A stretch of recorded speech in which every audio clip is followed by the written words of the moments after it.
My name is Mark Hill. I'm the DWDR Programme Manager working on delivering the DWDR project in the Port of Dover. In terms of the operational benefits that this project has brought to the port, principally around safety. So the old Tug Haven berth was beyond its end of life.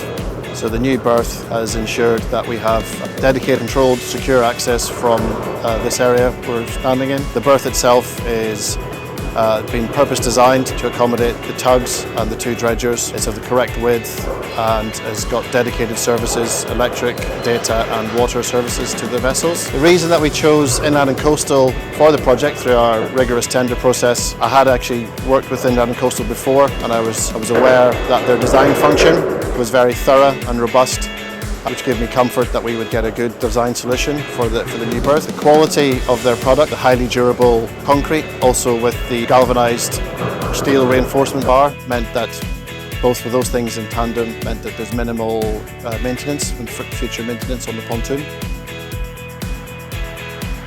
Inland and Coastal were one of the best contractors that we worked with on the project.